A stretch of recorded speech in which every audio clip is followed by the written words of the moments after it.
គ្មានប្រេងនិងគ្មានលុយហូរចូលគុយបាទៀតទេគឺទៅទេសូននេះជាសំណេររបស់ប្រធានាធិបតីអាមេរិកលោកដូណាល់ត្រាំនៅក្នុងបណ្ដាញសង្គមផ្ទាល់ខ្លួនរបស់លោកដោយជំរុញឲ្យរបបដឹកនាំគុយបាទទួលយកសំណើកិច្ចព្រមព្រៀងដែលតាក់តែងដោយរដ្ឋអំណាចទីក្រុង Washington ប្រសិនបើគុយបាមិនចង់ស្ដាយក្រោយ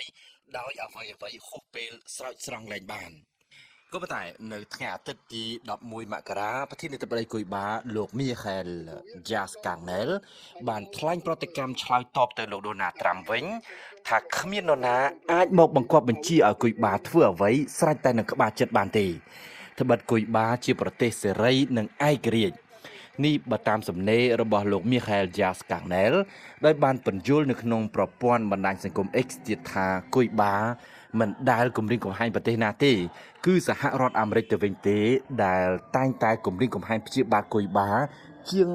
66ឆ្នាំមកហើយប្រឈមមុខនឹងការចង់ផ្ដួលរំលំពីសហរដ្ឋអាមេរិកលោកមីខែលយ៉ាសកាងណែលបានពន្យល់ថានឹងតស៊ូការពារប្រទេសជាតិគុយបារហូតទៅដល់ដំណក់ឈាមចុងក្រោយបន្ទាប់ពីចាប់ខ្លួនប្រមុខរដ្ឋវេណេស៊ុយអេឡាលោកនីកូឡាម៉ាឌូរ៉ូនៅថ្ងៃទី3មករារួចមកប្រធានាធិបតីអាមេរិកលោកដូណាល់ត្រាំហាក់កំពុងតែអង្គុយលើអំនួតកាន់តែខ្ពស់លោកត្រាំបានគម្រាមបណ្ដាប្រទេសផ្សេងទៀតដូចជាកូឡុំប៊ីគុយបាអ៊ីរ៉ង់ហើយនិងកោះ Groenland របស់ដាណាម៉ាកបើតាមលោកត្រាំគុយបាកំពុងតែពុកផុយហើយនឹងបាក់រលំនៅក្នុងពេលឆាប់ៗនេះក្នុងន័យនេះដែរអាមេរិកបានចាប់ឃាត់នាវាដឹកប្រេង2គ្រឿងមិនឲ្យនាំចូលប្រេងទៅគុយបាគួរជ្រាបថាគុយបានិងវេណេស៊ុយអេឡាមានទំនាក់ទំនងគ្នាយ៉ាងជិតស្និទ្ធ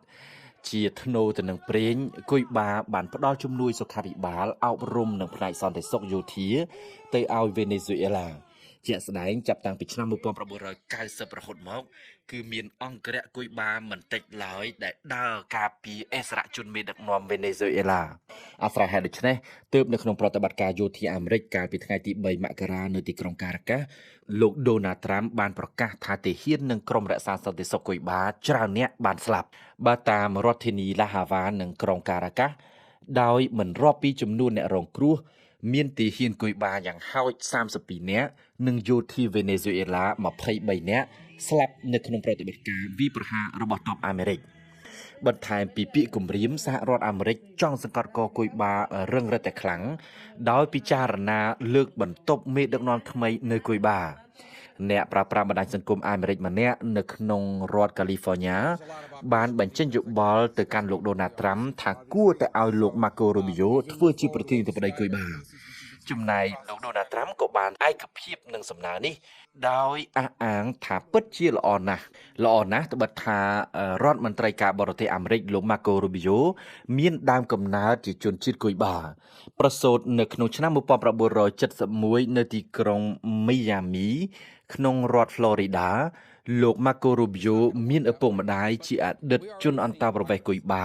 ដែលភៀសខ្លួនទៅរស់នៅសហរដ្ឋអាមេរិកដើម្បីសម្រេចគោលបំណងកសាងជីវិតរុងរឿង American Dream ឪពុករបស់លោកធ្វើការជាអ្នកក្រឡុកស្រាហើយម្ដាយជាអ្នកមើលថែកូនក្មេងនិងបម្រើការនៅក្នុងសន្តាគារនេះបើយោងតាមជីវប្រវត្តិប្រមុខការទូតអាមេរិកចេញផ្សាយនៅក្នុង website ផ្លូវការរបស់ក្រសួងការបរទេសគួរជ្រាបថារដ្ឋអំណាចទីក្រុងឡាហាវ៉ានបានជួបវិបត្តិសេដ្ឋកិច្ច5ឆ្នាំជាប់គ្នា